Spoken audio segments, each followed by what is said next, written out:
Namo tassa bhagavato arahato samma sambuddhassa. Namo tassa bhagavato arahato samma sambuddhassa.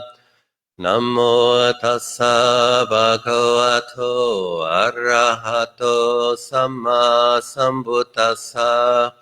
Buddhang Dhammang Sanghang Namassami.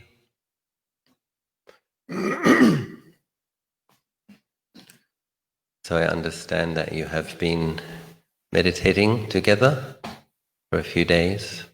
I would like to offer my anumodana. I rejoice in your practice, in your sincere interest in practicing Buddha Dhamma. Myself, I am 24 pansas as a bhikkhu. I was a novice, samanera also, for 1.5 years. So at Wat Pah Nanachat in Ubon Ratchathani, they have a system where the one who wants to be a bhikkhu should be an anagarika or pakhao for 3 months to 6 months. And then we should be samanera for 1 year. For myself, I was a samanera for 1.5 years. At that time, I was 23 years old. I was wondering whether I can be a good monk. So I have some doubts. So I took 2 years to prepare for bhikkhu ordination, upasambod. That's 24 years ago now. So I will talk a little bit about my experience and then a little bit about meditation practice. When I was a Pakao, the life at Wat Pah Nanachat is very strict and quite difficult. So that's 1 meal a day, keeping the Dhutanga practice at that monastery, eating 1 time, eating in the bowl. So at Wat Nanachat, we are waking up at 3 a.m. and sleeping on the floor also, just a thin mat. Morning chanting, half an hour. Morning sitting, 1 hour. Then we have the alms round, bindabat. In those days, the road is a dirt road with stones. Walking about 4 or 5 kilometers, no shoes on the stones, no food in the stomach. Didn't eat since 23 hours before. It's quite difficult. Coming from Australia, where I was born, life was quite comfortable. And then coming to that life was a bit austere. So actually about 6 days in every week, I want to leave. I don't want to stay. But 1 day a week, I have more peacefulness, more well-being, more contentment than I used to have. And then I have an understanding that if I go back to my life in Sydney, that 1 day of contentment, peacefulness, well-being, I won't have it. And so I have to practice a lot of patience. So that keeping the 8 precepts strictly and chanting and meditating every day, 3 or 4 times a day. So what was that peacefulness, what was that contentment, and what did it come from? So it came from sila. When you keep the precepts strictly, then you don't feel bad about anything. Nothing to feel bad about. You didn't make any bad karma. You didn't hurt anybody's feelings, didn't practice any harsh speech, unskillful action. So I think that 1 day a week is getting the benefit, the wholesome vipaka karma of practicing sila and also dana. When we practice sila, it's a higher practice of dana. They call it the apaya dana, the giving of fearlessness. So that one day a week, a feeling of contentment, fullness, well-being. Then what is the suffering on the other 6 days? Actually, this is also vipaka kamma, because we all have kilesa, we all have greed, we all have hatred, we all have delusion in our minds based on a foundation of ignorance. Then when we come to practice keeping precepts strictly, the power of the kilesa swells up in the mind. This is because of past actions. When you're 22, you're 23, you want to eat nice food. When you want to eat food, you want to have sex. This is normal for a young man, 22, 23. But you cannot do it. So what happens is the power of craving, filling up the heart, wants to be expressed. The kilesa wants to find a way out through speech, through action, and you can't do it. So nobody says that the Buddhist training is easy. Patiently enduring with kilesa can be difficult. It depends, of course, how many lifetimes a person has practiced. So if we've been keeping strict precepts for many lives, then we won't experience a lot of difficulty. But if we are just beginning to start to keep precepts strictly, but we have many previous lives where we didn't keep our ethical precepts, our sila strictly, then the kilesa will still be quite powerful. And so in the Awada Patimokkha, Lord Buddha says, patient endurance is the supreme incinerator of defilement. This is a very important thing to understand, because sometimes we come to practice, and when we have suffering, we might think we're doing something wrong. Maybe I don't have the right method. Maybe I'm doing something wrong. Maybe I don't have the right teacher. Maybe I'm not in the right place. All of the various doubts that we can have, doubts also being one of the 5 hindrances. We have to see doubt as doubt. And we have to understand that the suffering of the kilesa filling up in the mind is the result of things we did in the past, sometimes many lives before. And Lord Buddha is telling us in this Awada Patimokkha that patiently enduring them is incinerating defilements. How does that feel? How is that experienced? So that phrase, incinerating defilements, means burning up the defilements. But for the meditator who is sitting and meditating, sometimes it feels that the defilements are burning you. Your body and mind feels like it's on fire. But if you patiently endure, so what happened in my experience was after a couple of years, it was 2 or 3 days a week where I was feeling consistent contentment, well-being, coolness, and only want to disrobe maybe 4 days a week when I was 25 and 26. But I could see the development. I could see a growth in peace and well-being. And I could see a little bit of development of samadhi. So when we begin to practice, you're probably familiar with the phrases Khanika Samadhi, Upajjhara Samadhi. So one of the most important things in meditation practice, I believe, is consistency. So some people think it's the method, you need to get the right method. My main teacher, Tanajan Anan, who lives in Wat Mapchan in Rayong, he was the secretary of Luang Por Chah. He was quite close to Luang Por Chah as a young monk. And he used to explain to people, it's not so much the method that's important. The method serves to help us in developing and sustaining mindfulness. The important thing is the mindfulness and the quality of the mindfulness, and then in being consistent with that mindfulness. So in the forest monasteries, we have to do a morning meditation. And then we might do sweeping the floor, mopping the floor of the sala, the meditation hall.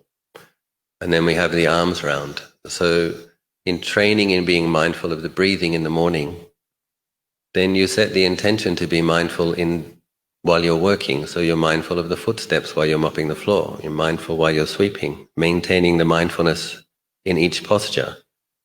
And then mindful while walking on arms round. And then oftentimes coming back after arms round and meditating one more time. For myself, that is often the most peaceful meditation of the day, because you already meditated in the morning and you already did arms around mindfully. You've been generating good mindfulness since early in the morning for a few hours. And also because you haven't eaten. There's something about having a light body, the mind, the body feels light, the mind feels light. So then after eating, it tends to be the case that the mindfulness gets more dull.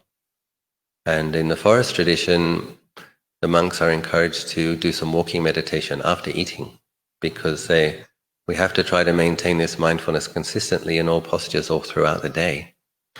And because we get up at 3 in the morning and go to bed about 9 or 10, many monks will have a rest at midday.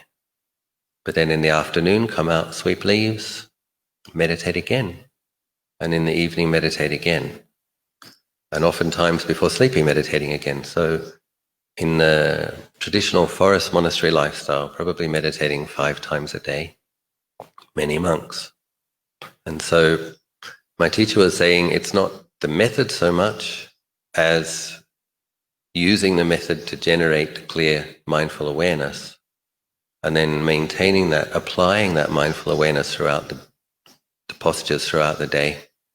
And of course you need to have clear comprehension, wise reflection, sati sampajanya. So there are many meditation methods, and many people have doubts about meditation methods. So there's a few examples from Lord Buddha's life and from suttas that I like to mention. The first one is, after Lord Buddha was enlightened in Bodh Gaya, under the Bodhi tree, he spent 7 weeks. Each week he would have 1 week experiencing the bliss of liberation, nibbana. Then he would come out of his meditation and he would do a contemplation. He had some contemplations. He was himself amazed that he realized nibbana. And he understood that it was a subtle and difficult thing to realize. And he asked himself, how is it that I could realize this wonderful, profound, amazing liberation of mind, difficult to penetrate? And he had the insight, the 5 spiritual powers lead to the deathless and merge in the deathless. The deathless is another word for nibbana, the unconditioned, asankata, the amatat heart, deathless element, liberated mind established in the deathless, no more death, unshakable peace. So I really love this list because it's simple. Think of all of the various things that you study. Lord Buddha's 84,000 Dhamma verses, the Abhidhamma, Pali, all of the things you can study. There is a lot. But here Lord Buddha is saying 5 qualities alone, just 5 things. When cultivated, made much of, lead to the deathless, merge in the deathless. So the first one is faith, saddha. What do we need to have faith in? So we need to have faith in nibbana. We need to have faith that nibbana exists. How do we know that? Lord Buddha realized it. Lord Buddha explained the path and practice, the teachings, the Dhamma and Vinaya that lead to the realization of nibbana. So then we need to have faith in that path, the path of practicing Dhamma. Dhamma is not just the teachings, Dhamma is the practice. We practice Dhamma. And we have to apply our teaching to our minds, to our lives. We have to bring the Dhamma inwards. My teacher Ajahn explains the Dhammacakka, the Dhamma wheel, the Eightfold Path, as being something that is turning in the mind, in the heart. It's not a picture of a Dhamma wheel. It's not a list of 8 qualities. That's like a map, a description, a symbol. The real Dhamma wheel is when the path factors are turning in your own mind, when you have right view, when you have right thought, when you have right action, right mindfulness, right concentration, etc. That is destroying greed, hatred, and delusion in your heart, in your mind, if you practice correctly. At the same time, my teacher also says that if you don't practice, or you don't practice consistently, at the time when the Dhamma wheel is not turning in the heart, in the mind, then it's the kilesa which are destroying the path. So when we have the Eightfold Path turning in the heart, that's destroying the kilesa and reducing ignorance, which the kilesa are based upon. But if we're heedless, or if we're not consistent, then the kilesas come in again and they actually destroy the path. So there's a bit of a holy war going on in our own hearts and minds. So we have to have faith in Dhamma, practice the teachings and the practice, the Dhamma and the Vinaya. Then the other important thing is to have faith in Sangha, that many, many, many other great beings have realized the same liberation as Lord Buddha. This has very serious implications. When we have faith in Sangha, that is also a way of understanding you too can do this, I too can do this. It's not just these wonderful beings that come along every few 100,000 eons that can do this. Anybody who practices Dhamma accordingly, appropriately, in accordance with Lord Buddha's teachings, will realize the very same liberation that Lord Buddha realized. So this is another important aspect of faith. You have to have faith in your ability. So this is important. Doubt is a hindrance, one of the 5 hindrances to the arising of samadhi. If you come and you sit meditation and you're secretly thinking, I can't do this, I don't have enough barami, then it's difficult to progress. Faith is also translated as confidence. So you have confidence in Lord Buddha, you have confidence in his teachings, and you must have confidence in your ability. When you read the biographies of some of the great monks, Luang Por Chah, for example, Luang Por Chah had many doubts. And Luang Por Chah also had a lot of lust, sexual craving. Even it was his last lifetime. When he was a young monk, he still had these very coarse, ordinary kilesa. But what Luang Por Chah had was great faith in the Buddha, great faith in the Dhamma. And because of that, he had great energy. That's the next of the 5 spiritual powers. Now, I believe that Lord Buddha put these list of 5 powers in this order for a good reason. It's the faith in the Buddha, the Dhamma, and the Sangha, in the methods, in your ability, all of these things. A true and deep faith in this, which is established in our hearts, gives rise to energy. So when we have a good quality of powerful faith and confidence, then we have good energy. That energy then needs to be applied. How do we apply the energy? The next of the 5 spiritual powers is mindfulness, sati. So we apply our effort at establishing mindfulness and consistently maintaining that mindfulness. And then what happens is actually the arising of more energy. So when you're thinking of the 5 spiritual powers, we're talking about power. It's not a list, it's something truly powerful. Something which, when made much of, can establish a mind in the other shore, in liberation, in Nibbana. So we apply ourselves at meditation several times a day. We apply ourselves at maintaining mindfulness in all postures. Even more good, clean energy arises. Very powerful. This is what makes it possible to start experiencing samadhi, the next of the 5 spiritual powers. When I like to translate Samma Samadhi as right collectedness, the mind collects, gathers inward.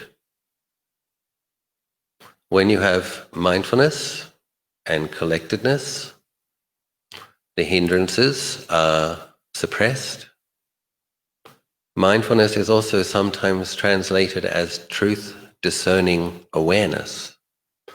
It's a quality that the function of mindfulness and the quality of mindfulness is that it knows things according to their characteristics. The right mindfulness leads on to wisdom, which is the 5th of the spiritual powers. What is wisdom? Is wisdom the 84,000 Dhamma verses? Yes, there's a lot of wisdom in there. But I want to talk today about making it simple, keeping it simple. Because if we keep it simple, there's less to worry about, there's less to doubt about. Restlessness and worry is a hindrance, doubt is a hindrance. I like to encourage people to have confidence. And so wisdom is basically seeing things in accordance with the 3 characteristics. You can see something as impermanent, arising, staying for some time and ceasing. That is wisdom. Actually, if you know dukkha as dukkha, even if you have a lot of suffering, as long as you are seeing dukkha as dukkha, this is dukkha characteristic, the first noble truth, this is wisdom. Anatta. With anatta, not self, we usually have to do some investigation. And in the forest tradition, Luke doing a lot of body contemplation. You simply use the mindfulness that you have to have a look into the body and its components, its parts, and you ask yourself, where is this self? So we have to start with the understanding that we think the body is a self. We have to start with that truthfully and honestly. Okay, there is delusion present. I do think this is my body. That's the starting place. So, sincerely investigate. Where is it? And you close your eyes, you do it as a contemplation, you look at the hair on top of your head. Is there a self there? Kesa. Hair on the body, loma. Is there a self there? Just do an honest investigation. Nakha, nails. Is there a self there? Where is this self? Danta, teeth. Is the self in the teeth? Tacho, skin. Is it in the skin? When you do this sincerely, you can see, actually there is no self there. The mind is deludedly grasping at all of these things coming together as a self. But when we investigate them as parts, you can't find the self in any of it. You can take your investigation further. In the area of the heart, where all of these emotions are, all the things you like, all the things you love, all the things you don't like, the things that make you happy, the things that make you feel irritated, angry. We look in there, is there a self there? When you're looking at the body, we see, no, there's a muscle which is pumping blood. And there's no self there. If we do this consistently, then what can occur in meditation is that feeling of a sense of self falls away from the mind for a period of time. You can have what some people call tatanga vimutti, temporary liberation. Luang Por Chah put a great emphasis upon letting go. In Thai, the phrase is bloy wang. Bloy Haiman Wang, letting things go and experiencing the empty nature of mindful awareness. Empty meaning empty of self. So, having faith in the Buddha, faith in the Dhamma, faith in the methods, faith in your ability, we have to make a commitment. And we commit to practicing Dhamma. This gives rise to good energy. I was mentioning before as well, one of the most important things is consistency, because if you practice for a period of time and then you stop, when you start again, it's as though you have to start again. Because what happens is the Dhamma wheel is destroying greed, hatred and delusion, but then if we're lazy, heedless, distracted, the greed, hatred and delusion grows back in the mind. So very important to be consistent and to have faith that with a minimum of effort every single day without giving up, without going backwards, then the power of the mindfulness develops as a spiritual power. So as I was saying in the very beginning of this talk, when I was first a Bhikkhu and a Samanera at Wat Pah Nanachat, 6 days a week I wanted to disrobe. 1 day a week I felt content. Lord Buddha explained that peacefulness is the highest happiness. ความสงบเป็นความสุขประณีตที่สุด. And when you experience some genuine peacefulness of mind and you experience coolness, fullness, wellness, contentment, then you recognize this is something very precious, very valuable, something worth cultivating. And I was able to use my reflective mind. We all have to practice Yoniso Manasikara, wisely reflecting. If I went back to my lay life in Sydney, the conditions that gave rise to that peacefulness would not be there. I would not have the Kalyana Mitta, the wise spiritual friends. I would not have the Vinaya and the core what. I would not have as much daily discipline. So path factors would degenerate. The peacefulness would degenerate. After 3 or 4 years, it's only 4 days a week that I want to disrobe. After about 7 years, I didn't want to disrobe anymore. But that's 7 years of consistent practice. And what happens is the strength of the mindfulness and the power of the samadhi becomes more established and becomes more consistent. So you have powerful spiritual powers. Another thing I wanted to talk about was what Lord Buddha mentions also in one of those 7 weeks after the Enlightenment. Again, Lord Buddha came out of his 1 week experience of liberation. And again, he was feeling in awe of Nibbana, immaculate, unshakable peace, liberation of mind. And again, he wondered, how is it possible that I realize this amazing and wonderful? And another very, very short teaching, but very, very profound. These 4 foundations of mindfulness, when cultivated, made much of, lead to the deathless and merge in the deathless. Now, when we look at the sutta, so in terms of a simple teaching, we don't need much more, do we? Here is Lord Buddha reviewing his realization of Nibbana, and he has had the direct insight and the clear understanding. The 4 foundations of mindfulness is what led to this realization. Mindfulness, at first we have weak mindfulness, fuzzy mindfulness, inconsistent mindfulness, but if we develop mindfulness has the function to recognize things according to their characteristic, anicca, dukkha, anatta. That's what good mindfulness sees. So if we go to another of my favorite paragraphs in one of my favorite suttas is the Anapanasati Sutta that Lord Buddha taught in Savatthi.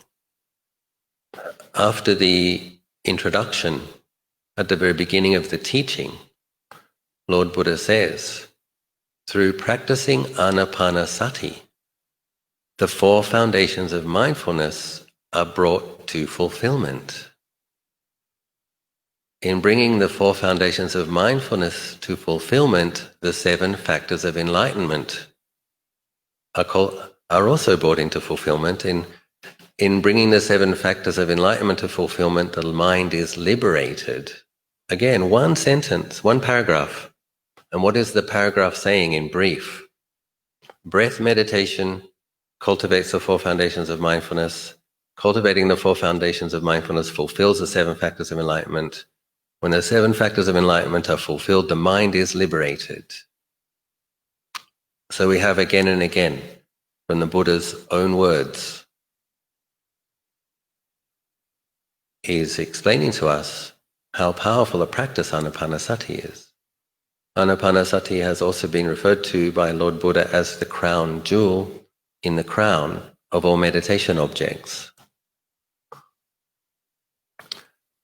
Coming back to the faith, spiritual power, a mistake that I think we make sometimes is that we don't quite recognize how powerful the meditation object is, and we don't quite have enough faith in it to truly commit to it.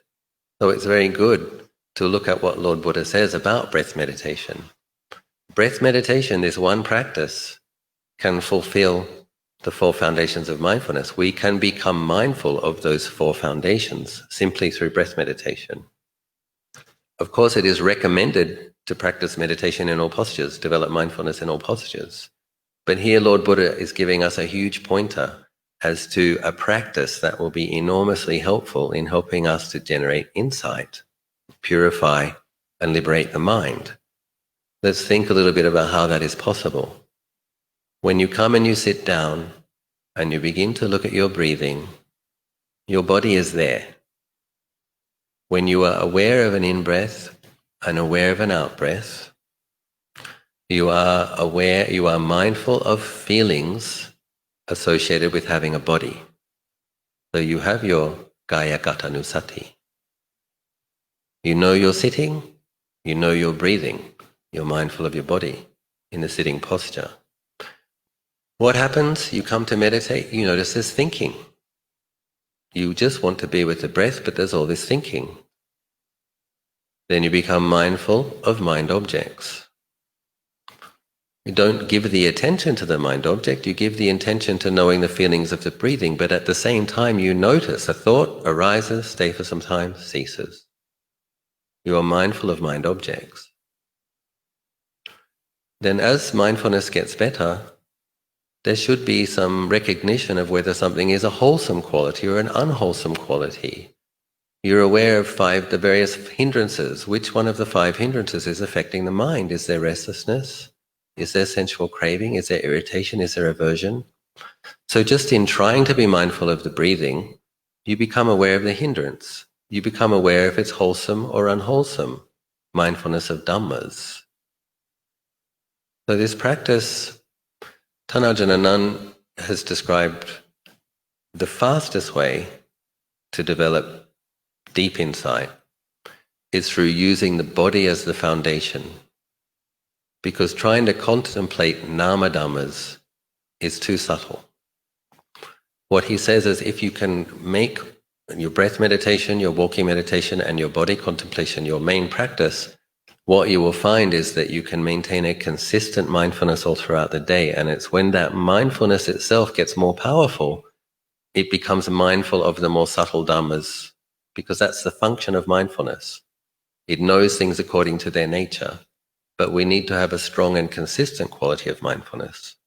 So my teacher recommends making awareness of body postures, breath meditation, contemplation of the body as the main practice that leads to insight.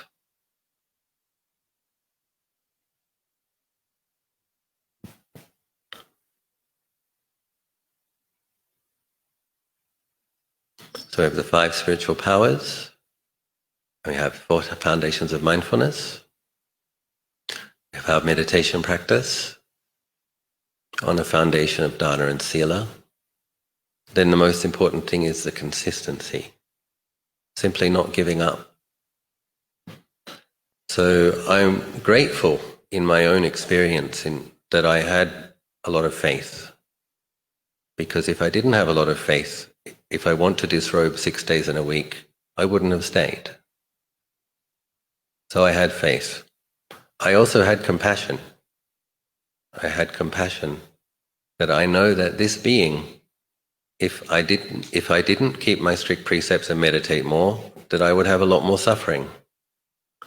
It's something that I was mindful of, suffering, the first noble truth. I knew that if I went back to my lay life, there would be more suffering eventually. Yes, I could sleep in a comfortable bed. Yes, I could have lunch. Yes, I could have dinner. Yes, I could have a hot shower. But I would not be doing anything that would liberate myself from samsara. Ajahn Chah explains that the suffering that we experience in the life of a monk or in the life of a practitioner, the suffering of monks and nuns is the suffering that leads to the end of suffering. So it has a function, it has an end. But the suffering of lay people, oftentimes, is just suffering with no end. Unless, of course, lay people practice diligently. Many lay people have many more duties, so it's harder. Thanajang Ganha, who is a nephew of Luang Por Chah, he once said that the Buddha Sasana, in actual reality, is those beings who have mindfulness and wisdom. The Buddha Sasana is the people in the world who have satipanya. He said it's not necessarily people with robes. Some people with robes have satipanya. Some people with robes don't have satipanya. Some lay people, strict with their precepts, strict with their practice, morning, afternoon, evening, every day, they are an important part of the sasana because they're keeping these qualities of mindfulness and wisdom alive in the world. That's the true Buddha Sasana, is satipanya, mindfulness and wisdom.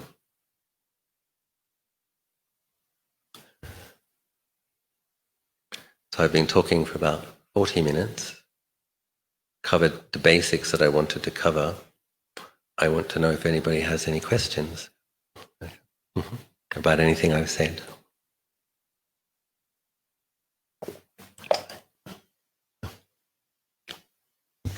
มีไหมใครมีที่ถามไหม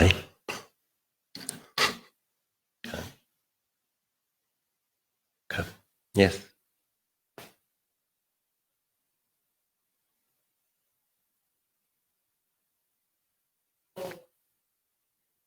Right.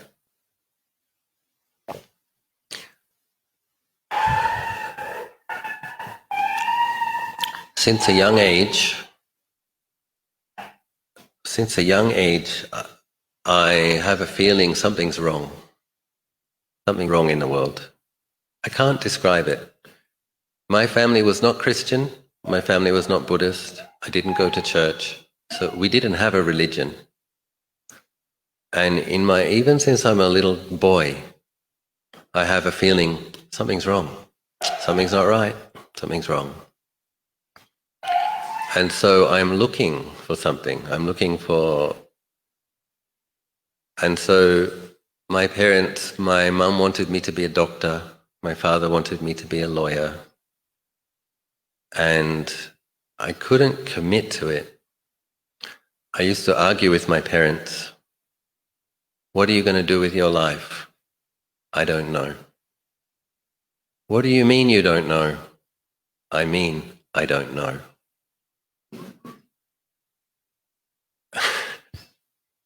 And sometimes I was quite mean to them. No? My parents, I would argue with them.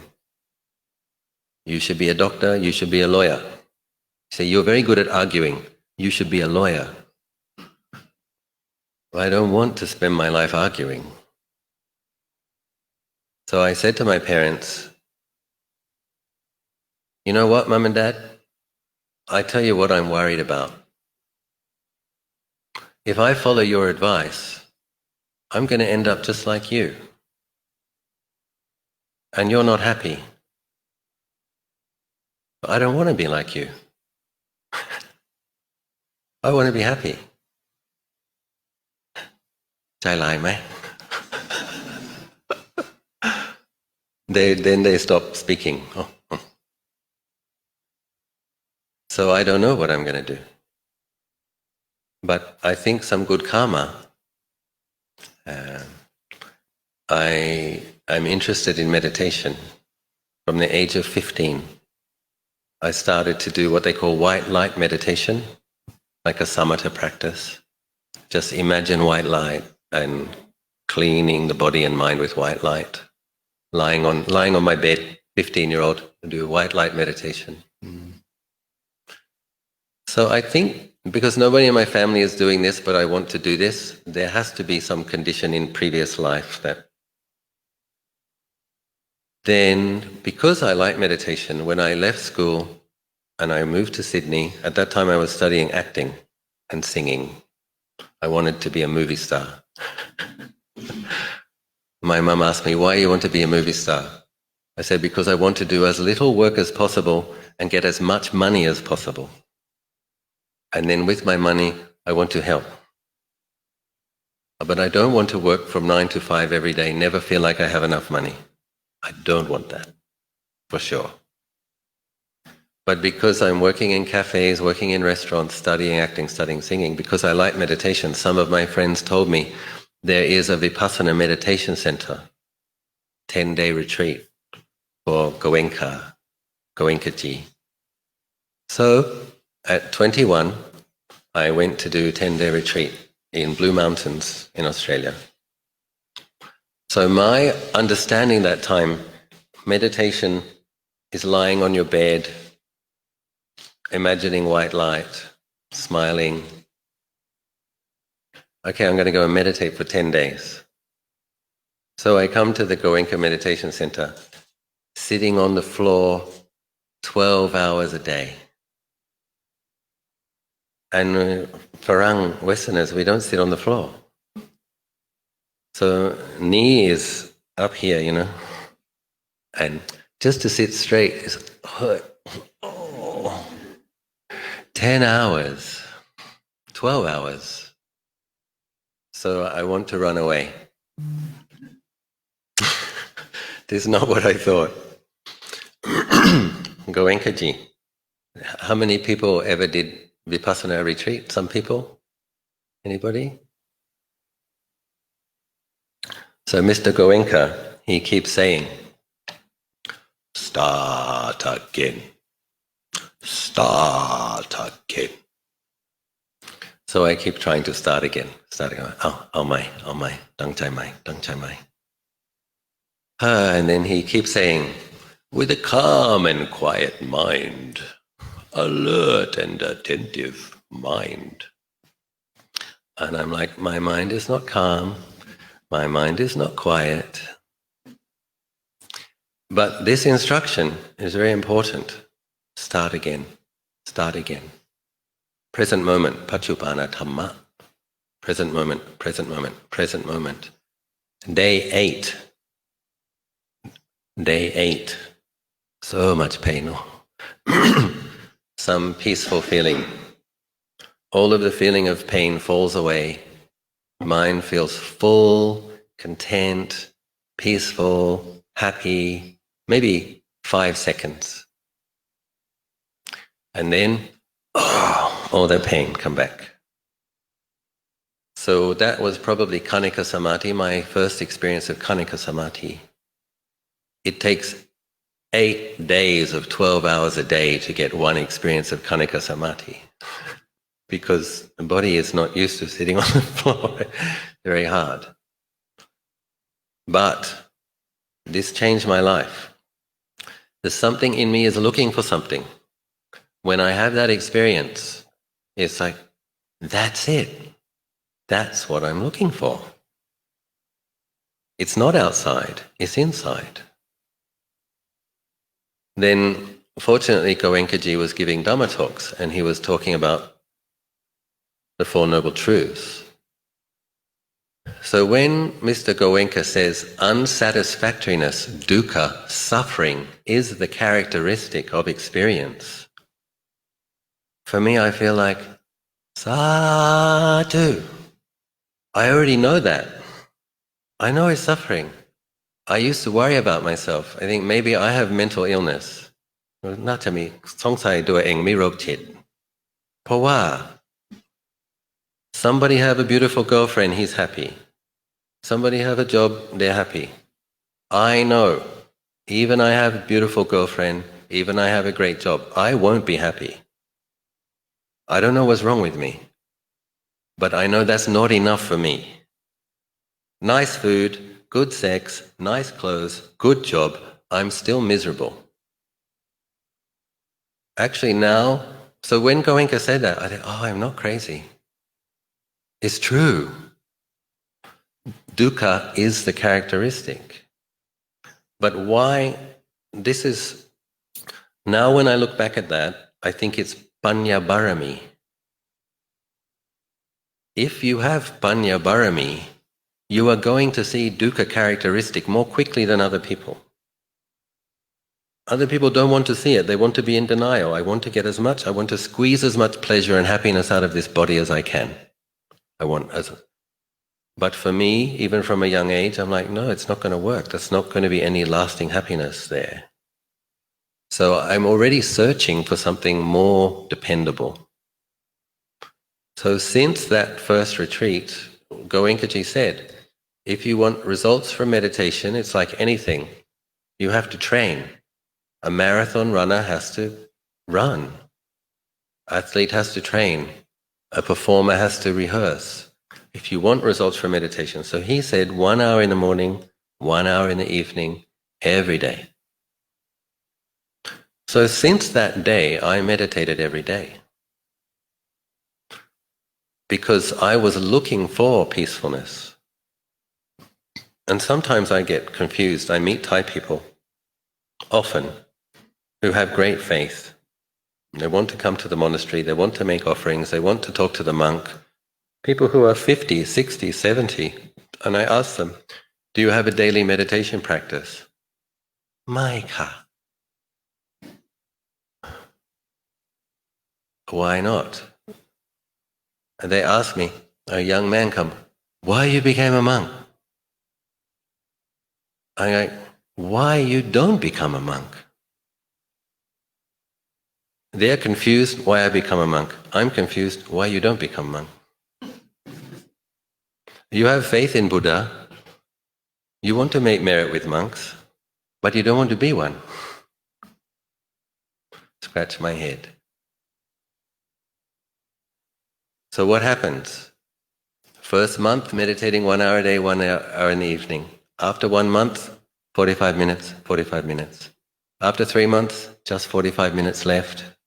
After 6 months, half an hour. Then, but I'm still wondering, what am I going to do with my life? What am I going to do with my life? So actually I made a Satcha Adhitthana.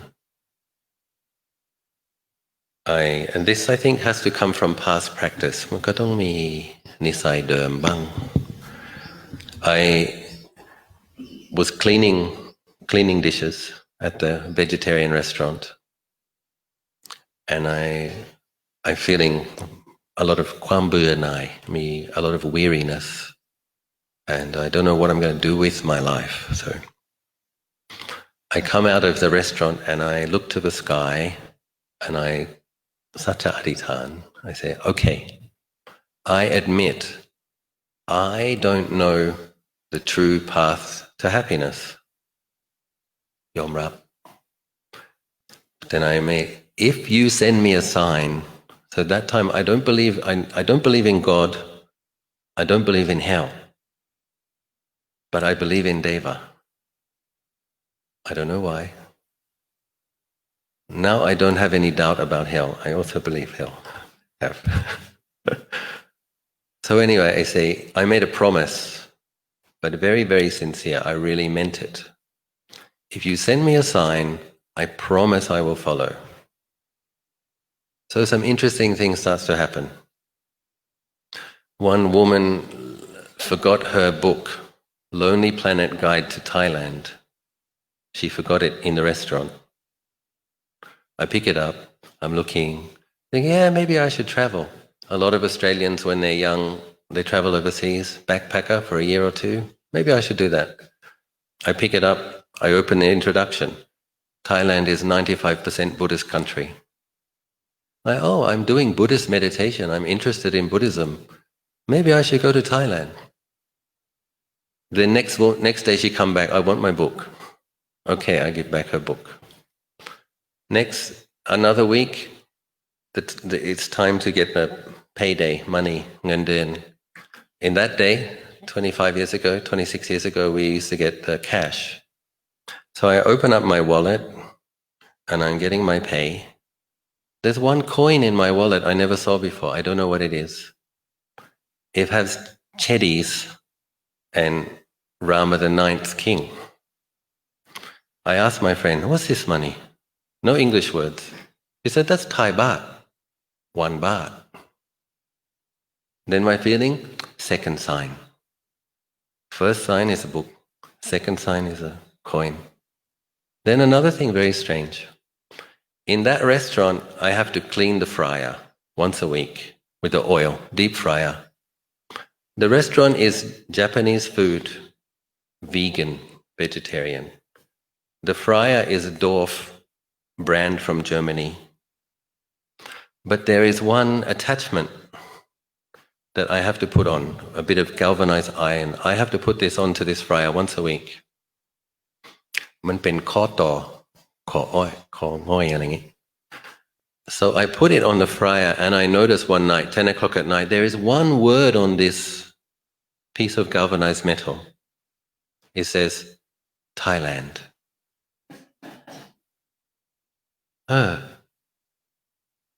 Unbelievable, this is Sydney. Why we have to have a koto from Thailand?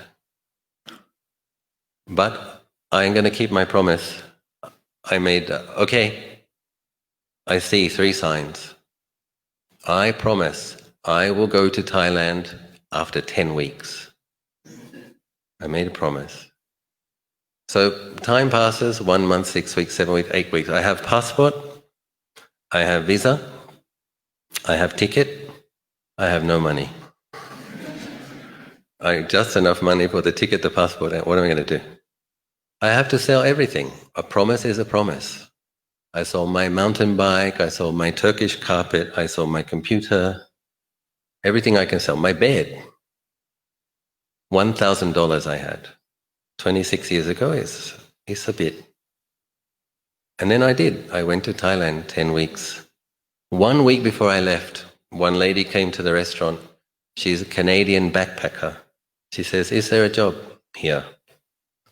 I said, well, I'm leaving, so maybe you give me your name.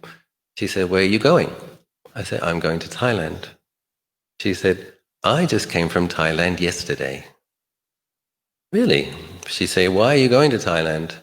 I say, I'm going to Thailand because I want to go to the beach and I'm interested in Buddhism.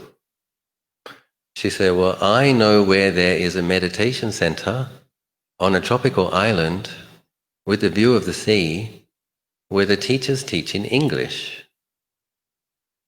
It's also a bit like a miracle, you know. In those days, we don't have internet. I cannot search where to do retreat in English in Thailand. Cannot.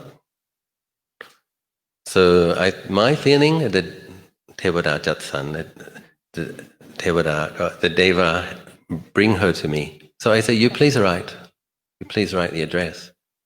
So that monastery was called Wat Khao Tham. It's on Koh Phangan Island. And there is one woman, she's Australian, and her husband is American, and they are teaching 10-day retreats to backpackers. And they have a situation where if you help them, they let you stay. 1 month, you do the retreat. The next month, you help them cleaning, welcoming people.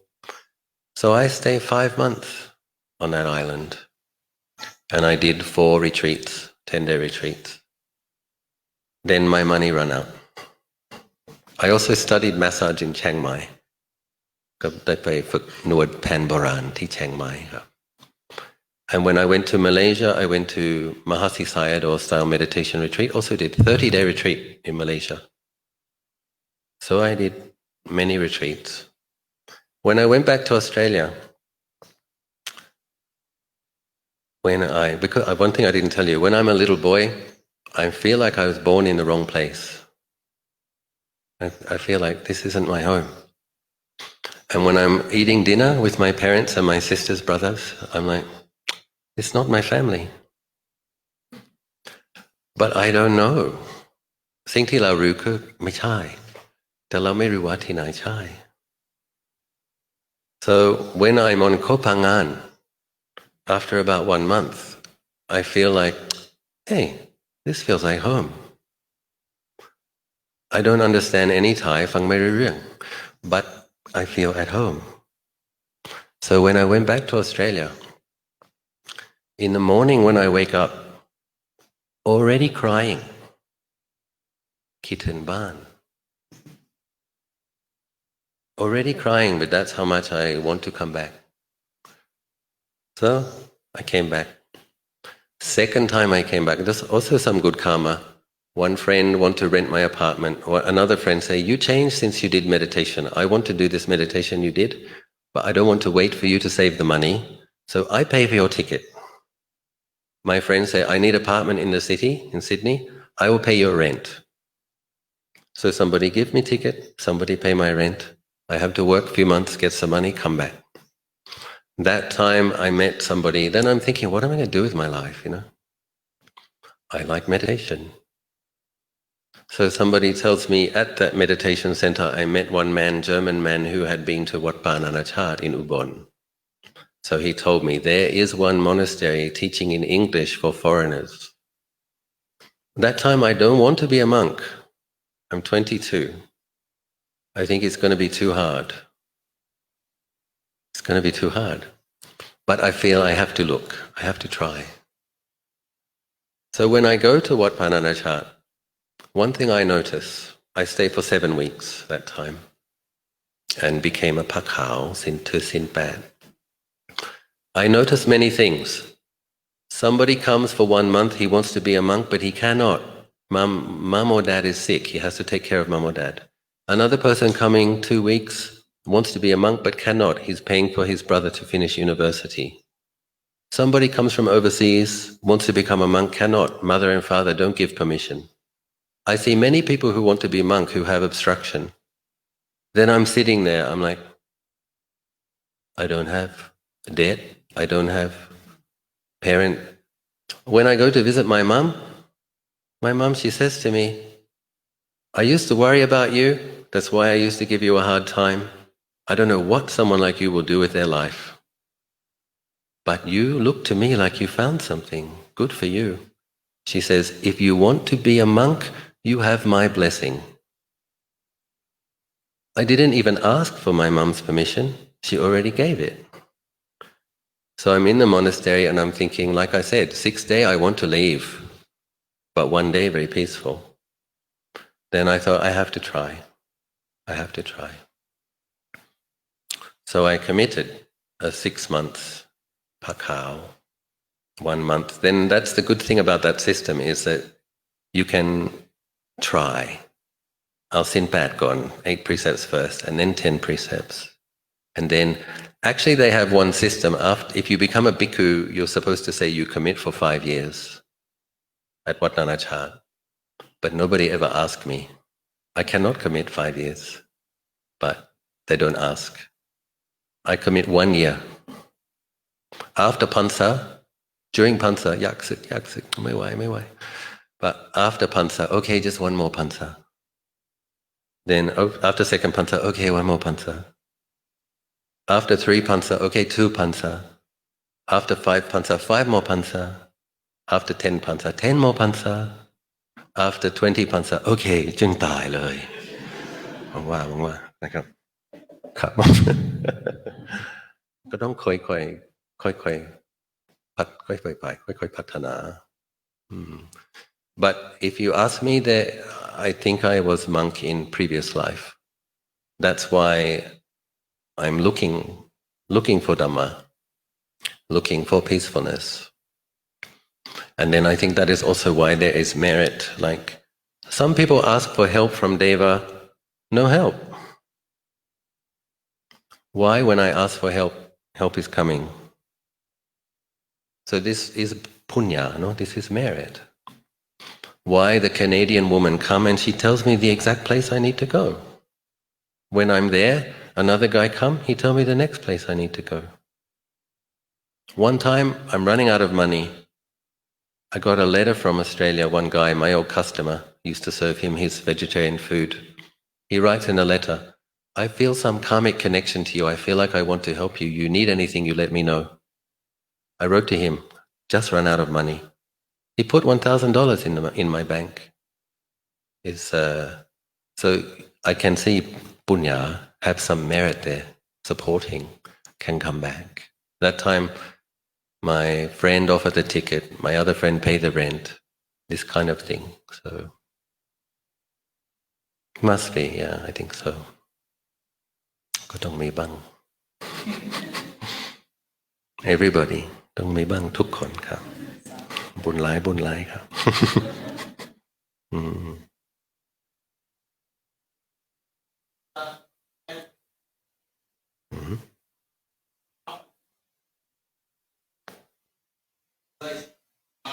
How come? Motivate. How to motivate? Yeah. So the Venerable wants more concentration. He asks how to get motivation. One thing I did, every year normally I go to Bodh Gaya and I practice meditation in Bodh Gaya. A little bit difficult because noisy, dirty, insects, birds, cold, hot. But the reason I go to Bodh Gaya, even I have a lot of faith, average day meditate 4 or 5 hours. I want to meditate more. If you want a really good results, you have to meditate a lot. So I make myself go to a place where I have more faith. So if I go to Bodh Gaya, I meditate 10 hours a day. 2.5 hours before breakfast, 2.5 hours after breakfast, lunch, rest, 2.5 hours, cup of coffee, toilet, 2.5 hours. 4 sessions, 2.5 hours. For 6 weeks. But I have to put myself in the place where I'm not an abbot, I'm not the teacher, I don't have many duties, I have free time. And when you have doubt, you open your eye, the Buddha was enlightened here. It's help to lift the faith. When you're suffering, pain or some sickness, don't want to do, you remember the Buddha practiced 6 years of austerities in the cave, eating half a palm of rice, and he didn't give up. Fight, su. So I do that. I make myself go to Bodh Gaya. Then I do more practice. 10 hours a day, every day, 6 weeks, about 400 hours, twice a year, the last few years. When I got to 1,000 hours, I made an adhiṭṭhān, I will meditate 3,000 hours at the Bodhi tree. เป็น Buddha Puja, Dhamma Puja, Sangha Puja, ถวายองค์ละพัน So sometimes we have to do something that lifts the faith, go somewhere where you're inspired, and then you have to make some kind of adhiṭṭhān, sacha adhiṭṭhān. Because for myself, when I make a sacha adhiṭṭhān in Bodh Gaya, I know I have to keep it. I made a promise to Buddha, I have to keep that one. So I remember I got to 2,000 hours and I'm like,ไม่ไหวแล้วนี่สงสัย 2,000 พอแล้วละมั้ง Getting older, 2,000 hours is enough. But I have to go back 3 more times to finish. Now it's 3,630. After I finish, I came back after 1 year. Hey, I want to do more. I love it. So for me, I did that. You have to go somewhere. Maybe it's an ajahn that you have faith in, and you have to go and stay with that ajahn. You have to do something to lift the faith. Sometimes we can't do just by ourselves. maybe some teacher you have faith in, some method you have faith in, some place you really like, then you have to go somewhere. But then I think there's such a adhitan is important. Make some kind of a commitment that you, minimum commitment. And I think in general, increasing effort a little bit constantly is best. So to do a retreat is great, but if you come out of the retreat and you don't care of your practice, it's like 2 steps forward, 2 steps back. And actually, if you go forward a little bit, a little bit, a little bit. So if you meditate 1 hour a day now, you have to increase for 1.5. After 6 months, you have to increase to 2 hours. After 6 months, you have to increase to 3 hours. You do it little by little, but constantly. After 5 years, 4 hours a day, you're going to have better samadhi. I have faith in that. But the thing is, if we make an adhitan, we have to keep it. And we have to be consistent. But I think we all can do it. Little bit, little bit, little bit. When I first went to Bodh Gaya, I could not sit 10 hours a day. I sit 6 hours a day. So I used to do the circumambulation 9 times. Then I increase 7, 8, 9, 10 over some years. So,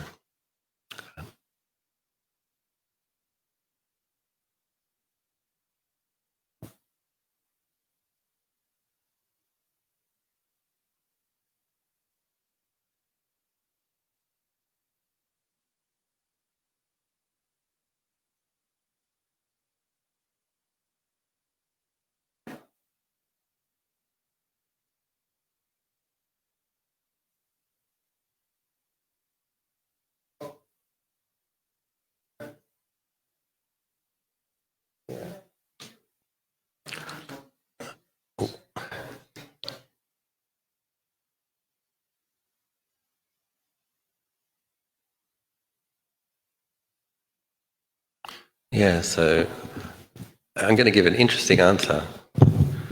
So I think one quality that I had was a capacity to pay attention.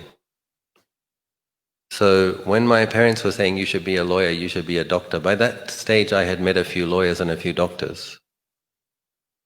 But I never met, I was like looking for somebody who was genuinely happy. And I could tell that they weren't. So what is that? Some capacity to pay attention and notice. So it's like, I knew lots of people with university degrees, but none of them seemed to be experiencing contentment. So there's something in me, I'm not going to commit deeply to something if it's going to make me miserable. I just couldn't. So in a way, I think I'd say I was wealthy with suffering. So I knew I'm already miserable. And if I do this, I will be more miserable. So I think awareness of suffering with compassion, I actually want to be a content and happy person. I'm not going to consciously do something that will make myself more miserable. And then I think it's the same thing, like why do I make those commitments? I make those commitments because I'm still not completely free of suffering. I still need to develop the 5 spiritual powers to be fully liberated. So I know that if I don't practice hard, I'm still suffering. So I'm the one that has to practice hard to go beyond suffering. No one else can do it for me. But I think it's a result of past practice in previous lives that there is that sensitivity to dukkha, because most people are just in denial about it, not wanting to pay attention to it. For myself, I couldn't not notice it. So, yeah. Okay, last question.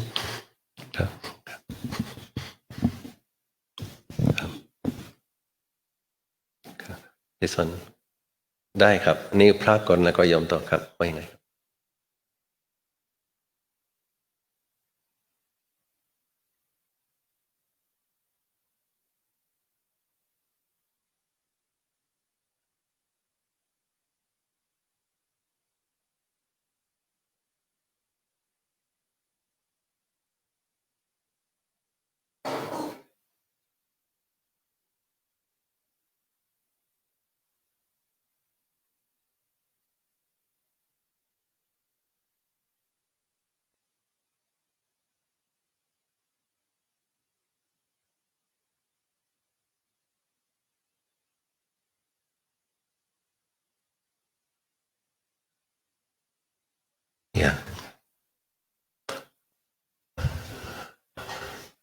So I didn't meet Luang Por Chah, but I met his senior disciples.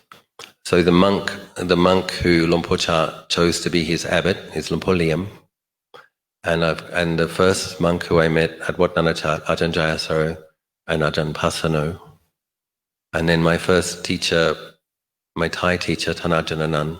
So they were all close to Luang Por Chah. So I know from conversations with them, they had no doubt that he was an arahant. They just, I also believe that I know some enlightened beings. So if you're in the presence of an arahant, you can feel coolness. And if an Aryan spreads metta to you, you can feel very powerful metta. So Luang Por Chah had a lot of barami. Also, he led the practice. So when he said the monks have to be at the morning chanting, he was at the morning chanting. When he said the monks have to go on Bindabat, he was on Bindabat. Then sometime he would talk all night, making them work with their pain. But he's talking all night. So he's leading them in the practice. So the insight that they develop from his training, they develop a lot of gratitude. For myself, I also have great faith in Luang Por Chah because I could see, keeping the Vinaya strictly, living within his core wat, my mind became more and more peaceful, more and more radiant, more and more happy. It takes some years, but I can see it works. And then other stories from the monks about occasions that he taught them personally, helped them to overcome their doubts. So also when I was one Pansa monk at Wat Nanachat, Ajahn Jayasaro was writing Ajahn Chah's biography. So Ajahn Jayasaro would read the chapter from Ajahn Chah's life. Very inspiring. That Luang Por Chah walked to Bangkok to try to meet Luang Por Man. Walked from Ubon. When he got to Bangkok, Luang Por Man had gone back to Ubon. So Luang Por Chah walked back to Ubon. He wants to be very strict with Vinaya, so he's carrying a copy of Bubasika. It's a very big book. So he's walking and he's carrying this big book because he wants to keep all the rules. So he used the book as his pillow. Where you see that kind of sincerity of Ajahn Chah.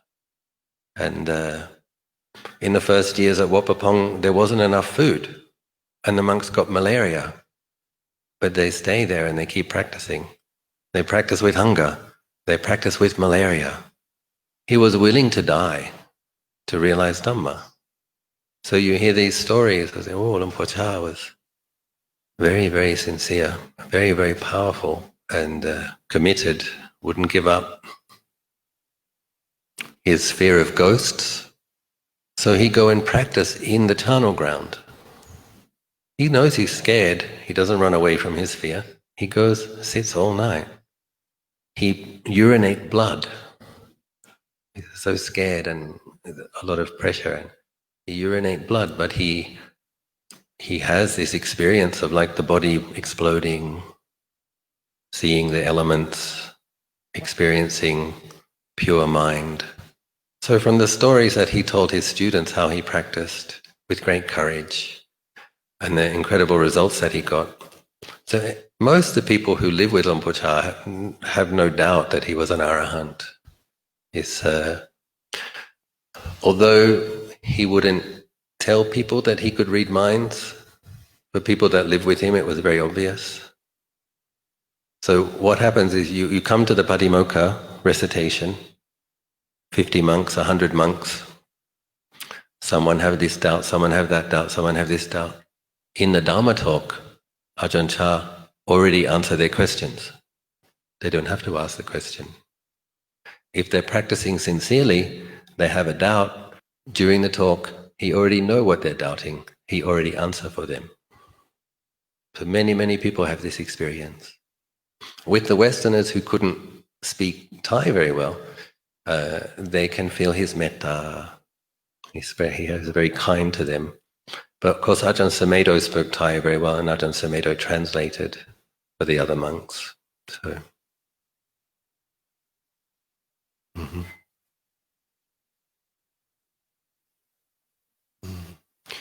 Okay. Last one. Thank you.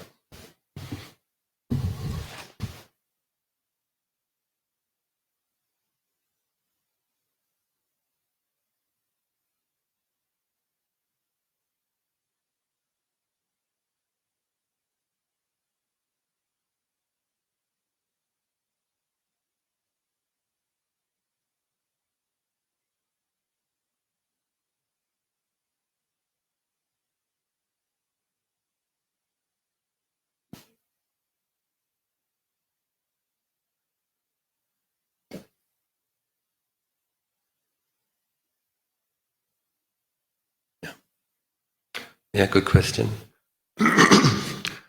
Question is, if there's no self, why strive hard for Nibbana?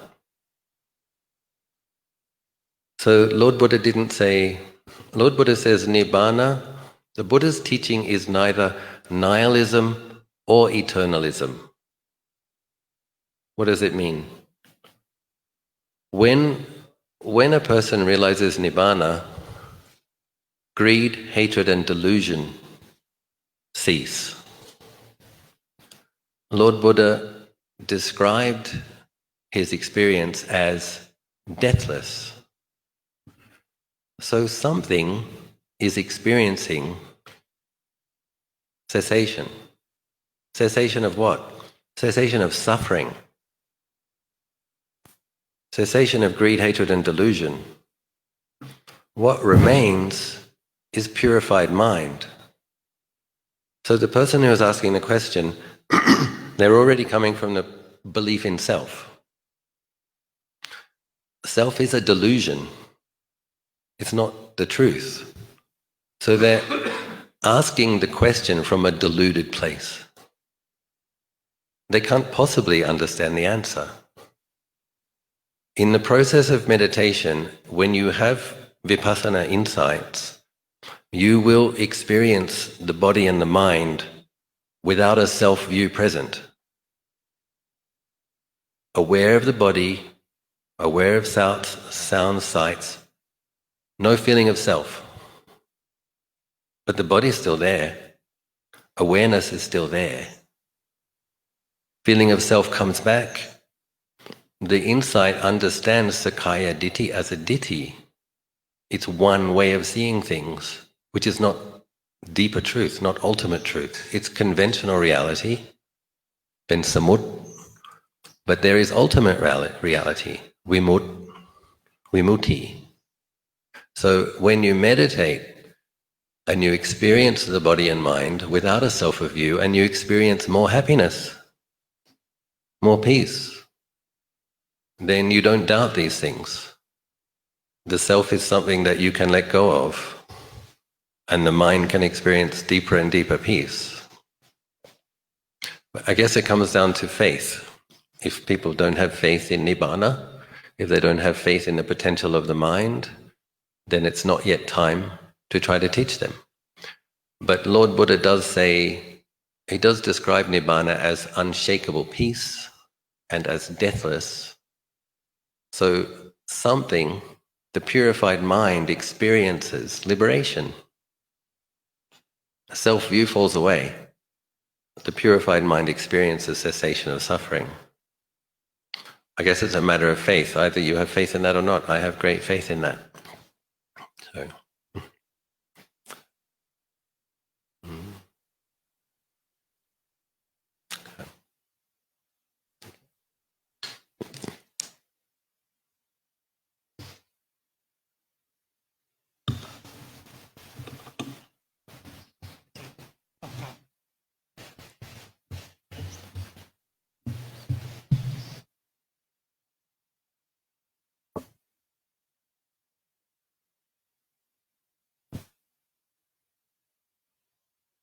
First of all, may I, on behalf of our Dharma friends, students, brothers and sisters, to sincerely thanks to most venerable to come here to give Dhamma talk to all of us. I do hope that